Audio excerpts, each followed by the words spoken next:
Hello, everyone. Welcome back. This is LaToya, and I'm back with another book review on Sacred Contracts. I'm still reading the book. The last time that I had a review on um, Sacred Contracts, it was with the first part of Chapter 5. I have now completed the second half of Chapter 5, and I also talked about how I selected some archetypes that resonated with me. And since then, I haven't really been able to go through each archetype to see if it really is a good fit for me. And there's actually some that I've added on. And I've been away this past weekend, so I really haven't had time to really focus on that. Um, but I did get to read the rest of chapter 5. And some of the things that stood out to me, I'm just looking at notes. And here's the book for anyone who's looking at this for the first time. This is Sacred Contracts by Caroline Myss or Myss. And I've read a couple of her other books called Anatomy of the Spirit. And also, I have them right here, as a matter of fact, because I have a bookshelf right next to my bed. I have Anatomy of the Spirit, which is a really great book. And I also have Invisible Acts of Power. If you want, to get more of a feel of what I was talking about last time, then I would definitely encourage you to go to another video that I had previously.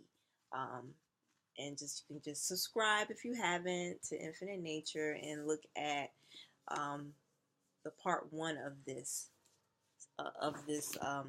of me doing the sacred contract. My plan is from this point, from chapter 5 onwards, to each week discuss what I've reflected on, what I took from things, what notes I've had, and things like that. And these are to me, I feel like these type of books are books that you can read over and over again and always look at it from another point of view.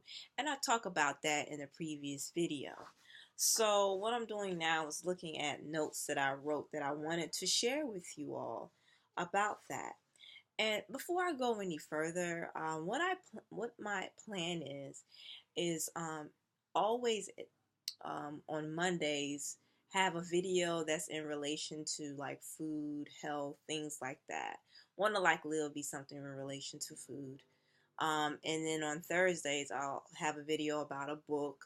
Right now, more than likely, it'd be Sacred Contracts, but a book or just spirituality or whatever is on, whatever is going on with me currently.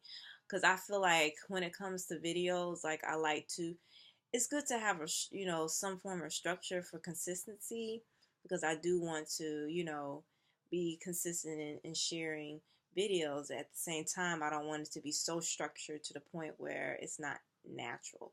And I like to talk about things that is currently going on in my life.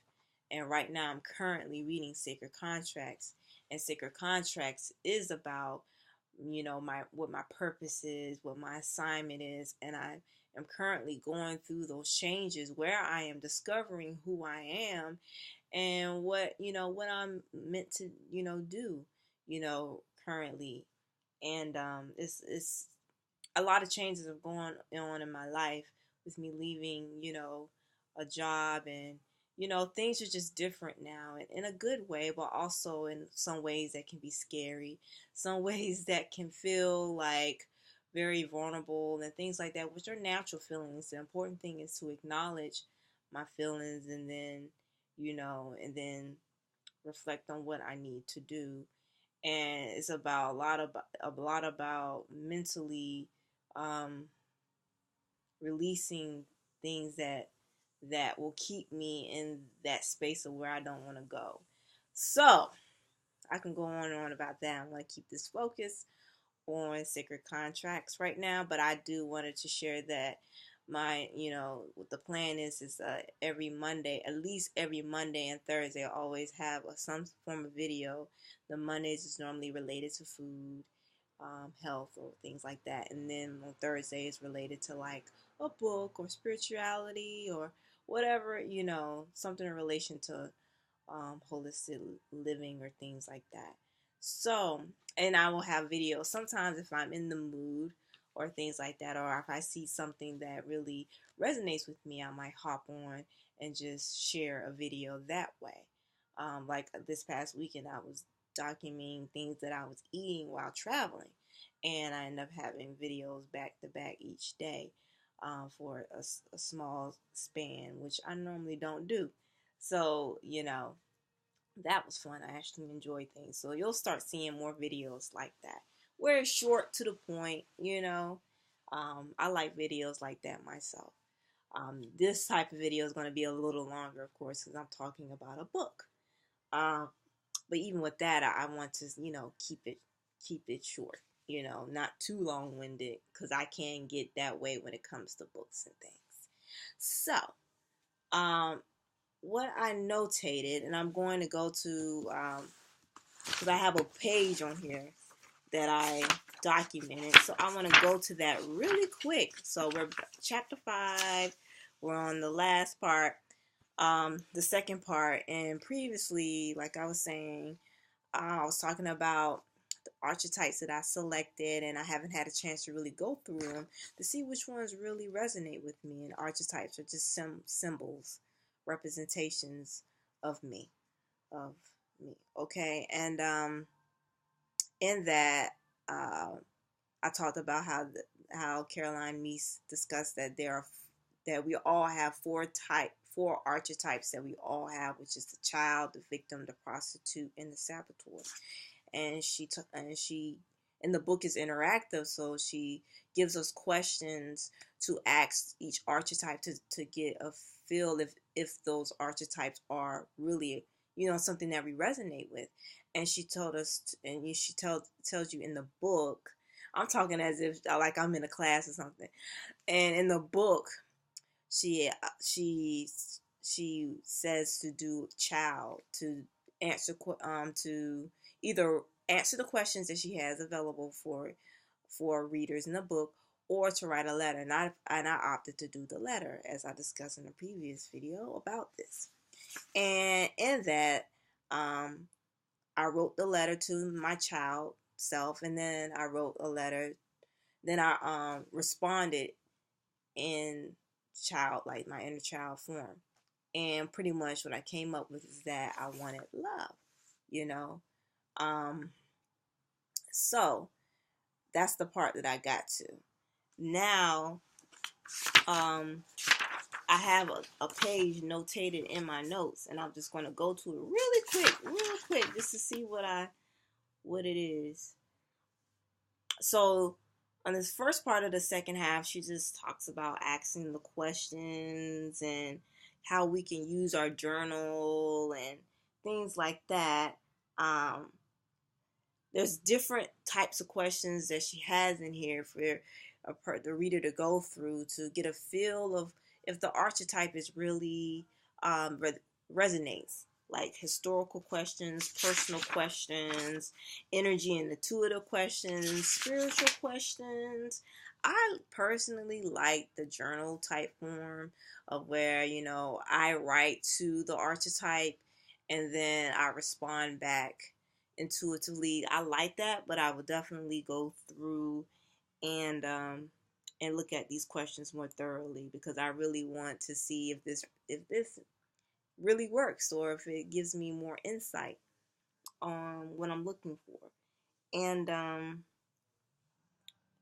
also, what I recently read is about, I guess, one of the people that she taught, or on a person that took a class about determining their archetype. They have a story in here about how they determine which archetypes are part of, because there's 12 of them. And by reading their story, it made me think about, maybe I need to add these other ones, because hermit, I said let me add hermit and monk. I need to look at that. And the reason why I say that is because it says here, the monk represents, for example, a spiritual lifestyle of discipline and self-reflection that is essential to how Brian, which is the student, supports his inner life. It also talks about how, let's see, the monk, the monk, resonated with me because, I'm sorry about the distraction. If you hear music, I apologize. My husband is playing music loud. So I got the script. Okay, yeah. So yeah, Brian also related strongly to the hermit archetype, recognizing that his emotional well-being and creativity were dependent on his being able to have solitary time. Here again, much of his physical life has been designed consistently around the demands of his hermit. What made the hermit an intimate archetype for him was that it is a constant characteristic rather than one that comes into play every now and then. A good rule in general when considering your archetype is that they must represent characteristics that are continually at work in several areas of your life. And to me, when I read that about the hermit, because I'm like, even now, there's times where I'm like, that's how I get a lot of my clarity. I resonated with that paragraph. Let's just put it like that. I really resonated. I was like, you know what? I already have 12 on here, but let me add these other ones just in case there's something that I put on there that doesn't really resonate with me in the end. So the hermit and then that monk about the spiritual lifestyle of discipline and self-reflection that is essential to how Brian supports his inner life. I can connect with that too. So I said, let me put that down just in case. It may not in the end, but just in case, just based upon how his story, unfolded and how he selected his archetypes. And what also stood out to me,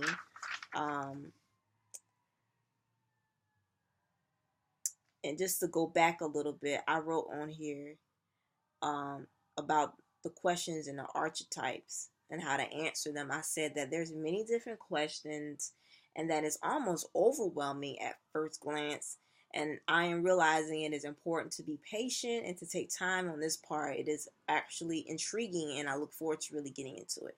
So yeah, that's part of it. Is just like, this is a lot. These are a lot of questions, but you know what? I'm gonna get through it slowly, even if that means that I continue on reading the other chapters that go along. Because there's, this is only like, this is not even halfway through the book. This is not halfway into the book, and I want to continue on and just still, focus on the archetypes as I get along, but still continue with the book. I also made note on, let's see, page 158.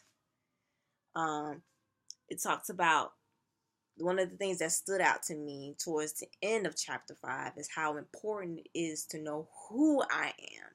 And it's funny because I just recently got done doing a 21-day fast, and in that I talk about how important it is for me to know who I am versus what I do, and that in life, that's a lot of the focus is on what you do, and a lot of times I have put, because of what I've been taught, I put my value in what I am, when in reality is it's not about what I am, it's about who I am deep down inside.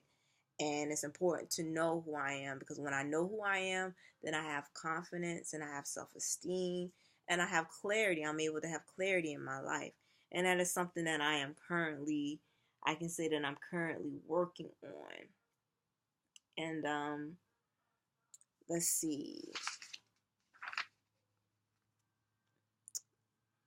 Another message that I got was from reading this second half of the book is to trust my gut and my intuition when it comes to going through the archetypes and just knowing who I am and what feels right to me, and to have clarity, use discernment. it's important to have self-esteem and confidence, just like I mentioned. Um, this particular person that I was talking about when I mentioned Brian, he's a writer, and I have it noted here that after he select, I'm reading this from the book. After he selected his 8 individual archetypes, with the 4, we automatically all have those 4 that I mentioned: the child, the victim, the saboteur, and the prostitute.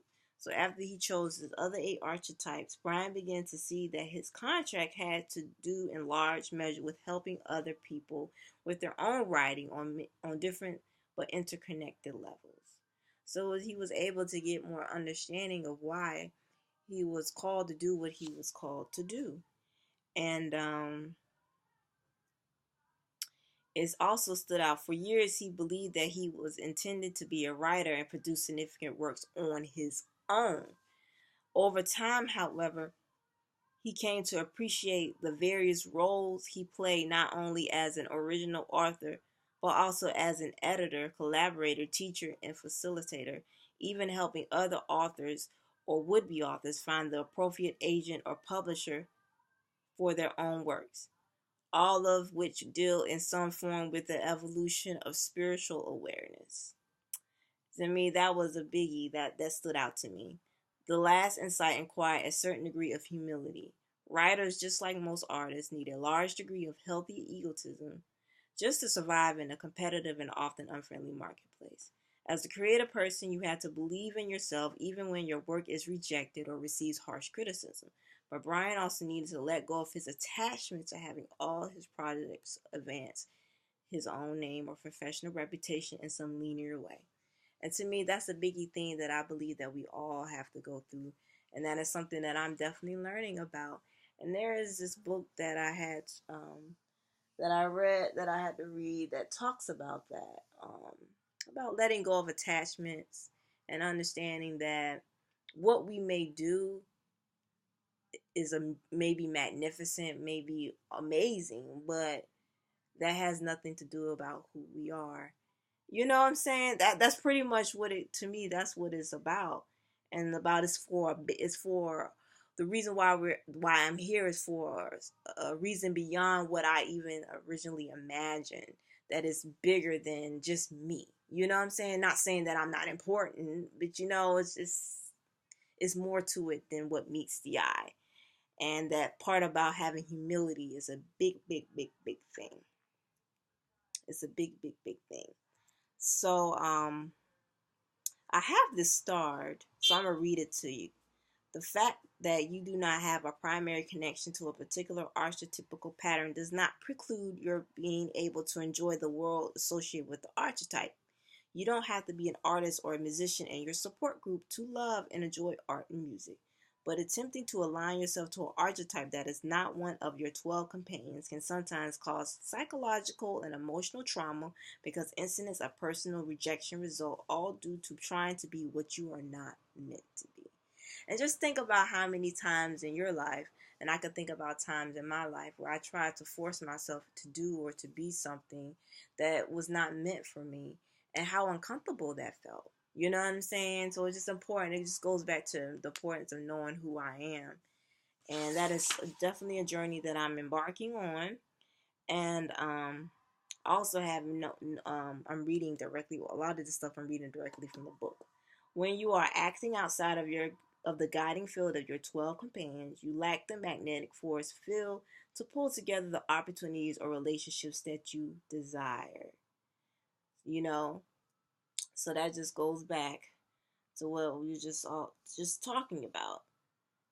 And the same imbalance occurs when you attempt to initiate agreements with certain people or succeed at a particular occupation but lack the archetypical template. As I listen to people describe the difficult times they are having professionally, I realize that many of them are pursuing a life they're not meant to live. That's the biggie. That is the biggie.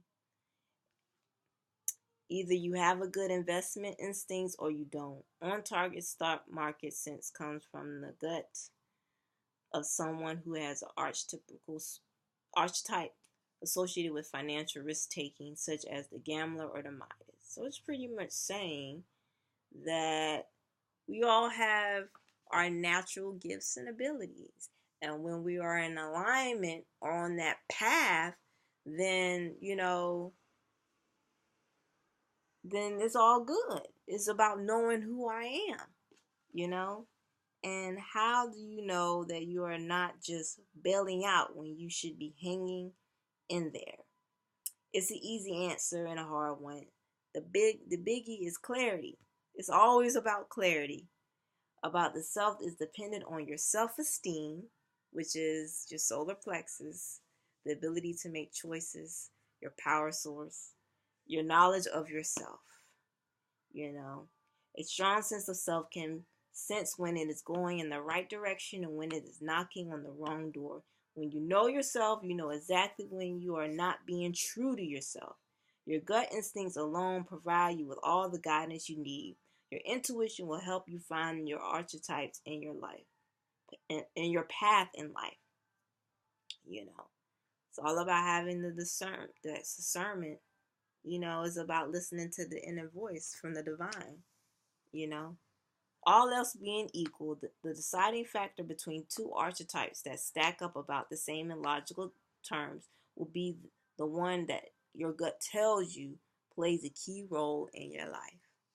So, that's it when it comes to that chapter. It's all about knowing who I am, trusting the messages that come to me, trusting my gut instincts. That's the key.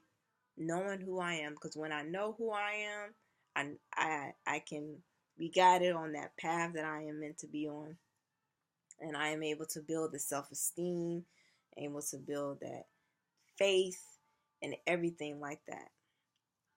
So that's all for now, and I just want to thank you all for taking the time to watch this. If you've gotten to this point, and I'll see you guys next week with another review of what I've read thus far. More than likely, it'll be chapter 6, some part of chapter 6.